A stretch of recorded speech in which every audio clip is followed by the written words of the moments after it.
काल परवा सन्माननीय राजसाहेबांचं भाषण झाल्याच्या नंतर मला या भागातल्या आमचं इथे मनसेचं पक्ष कार्यालय तर एका महिलेचा कॉल आला आणि त्यांनी मला सांगितलं की तुमच्याच पक्ष कार्यालयाच्या मागे एक SBI बँक आहे आणि आमचं अकाउंट तिथे आहे. आम्ही तिथे ज्या वेळेला जातो त्यावेळेला जे राजसाहेब म्हणाले की हिंदीत बोललं जातं, मराठीत बोलताना ती लोक नाटकं करतात.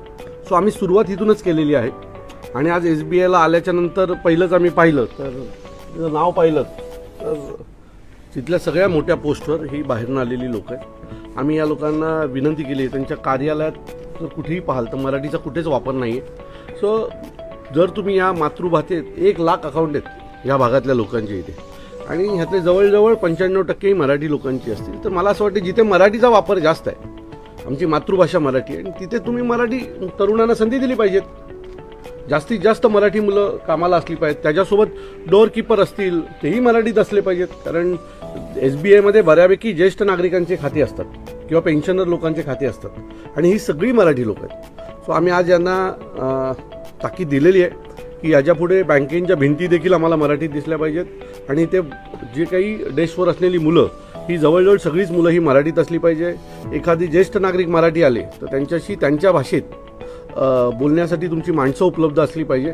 अशा विविध गोष्टी आज आम्ही त्यांना सांगितलं आहे, पत्राद्वारे त्यांना कळवलेलं आहे. त्यांना पुढील 8 दिवसात ह्या काही गोष्टी ज्या सांगितल्या त्या बदल कराव्या आणि त्यात जर बदल दिसला नाही तर त्यांना महाराष्ट्र नवनिर्माण सेनेच्या रागाला सामोरे जावं लागेल. तर आज पहिल्यांदा ही बँक पकडली आहे. आता किती अशा बँकांना उद्या आज खरं तर आम्ही कर्नाटक बँकेत जाणार होतो, कारण कर्नाटक आणि मराठी हा वाद संपूर्ण महाराष्ट्राला माहिती आहे. सो आम्ही जाणार होतो कर्नाटक बँकेमध्ये, पण आज बँक बंद आहेत आणि तिथेही आता आमचे पुष्कर विचारे आणि आमची टीम जाऊन तिथेही निवेदन देईलच. किंबहुना ठाण्यातल्या सर्व जेवढ्या बँका आहेत, प्रायव्हेट बँका असतील किंवा सरकारी बँका असतील, इथे आमची सगळी टीम आजपासून जायला सुरुवात करेल आणि पुढील 4 दिवस ठाण्यात जेवढ्या बँका आहेत त्यांना आम्ही निवेदन देऊन मराठीचा वापर करा, मराठी तरुणांना संधी द्या, या सगळ्या गोष्टींची मागणी करणार. कारभार मराठीत झालं नाही तर मनसे कशा प्रकारचं पूर्ण पाऊल मराठीत कारभार झाला नाही तर स्वखर्चाने आम्ही इथे येऊन हे सगळं मराठीत लावून जाऊ. तुम्हाला मराठीचा वापर महाराष्ट्रात जर पैसे कमवताय, महाराष्ट्रात जर व्यवसाय करताय तर मराठीचा वापर हा तुम्हाला करावाच लागेल की तो अनिवार्यच आहे आणि जर ते तुम्ही करणार नसाल तर फुकट मार खाल. राज ठाकरे यांनी देखील सांगितलं होतं की मराठीत जर बोलता येत नाही तर कानफडात लावले जाणार. मात्र अनेक व्हिडिओ आता व्हायरल होताना दिसत आहेत. मला असं वाटतं की जिथे खरंच मराठी माणसाचा अपमान केला जातो तिथे आहेत. काही ठिकाणी असाही एक अनुभव येतो की काही लोक त्यांच्या पर्सनल देखील गोष्टी काढून आम्हाला कॉल करतात, पण जिथे खरंच मराठीचा अपमान होतो तिथे आमची लात आणि हात दोन्ही गोष्ट पडतील. मात्र अशा पंजाब नॅशनल बँक असतील, इतर अशा कर्नाटक अशा तुम्ही जे म्हणलात त्यांचा अडचण होऊ शकते. त्यामुळे म्हणून तर आम्ही SBI ही पहिली बँक निवडली ना, कारण ही सेंट्रलाइज बँक आहे. आणि दुसरी गोष्ट इथल्या स्थानिक नागरिकाचीच तक्रार आहे. म्हणजे साहेबांचं भाषण ऐकल्याच्या नंतर एका महिलेचा जो आलेला कॉल आहे तो या बँकेसंदर्भात होता, म्हणून इथनं सुरुवात केली.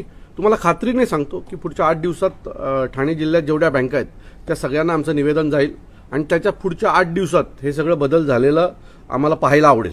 सर, मनसे अध्यक्ष राज ठाकरे यांनी जे भाषण केलं होतं त्यामध्ये औरंगजेब असेल, इतर गोष्टी असतील, कराडच्या असतील, या संतोष देशमुख, हे सर्व भाषणं त्या अगोदर आव्हाड देखील यांनी सांगितलं आणि त्यांची स्तुती केली आव्हाडांनी मनसे अध्यक्ष राज ठाकरे यांची. की ज्या बघा, महाराष्ट्रातल्या अनेक लोकांनी कालच्या या भाषण पाहिल्याच्या नंतर साहेबांची स्तुती केली. अंजनी दमानी यांनी देखील हे केलेलं आहे. काही इतर राष्ट्रवादीच्या नेत्यांनी देखील जाहीरपणे पोस्ट केलेले आहेत की राजसाहेबांचं कालचं भाषण हे अतिशय उत्तम होतं आणि त्यांना हलक्यात घेऊ नका, असं एका राष्ट्रवादी नेत्याची देखील मी पोस्ट पाहिलेली आहे. सो मला असं वाटतं आम्हाला हलक्यात घेऊ नका आणि हेच बँकेत सांगायला आलोय की आम्हाला हलक्यात घेऊ नका, नाही तर आम्ही तुम्हाला हलकं करून टाकू. आव्हाडांचं म्हणणं आहे की पाहायला गेलं तर दखल कुठेतरी ठाकरे बंधूंची लवकर घेतली जाते, ठाकरे घराण्याची लवकर घेतली जाते महाराष्ट्राने. ठाकरे ब्रँड आहे. एक मिनिट, ठाकरे हे ब्रँड आहे.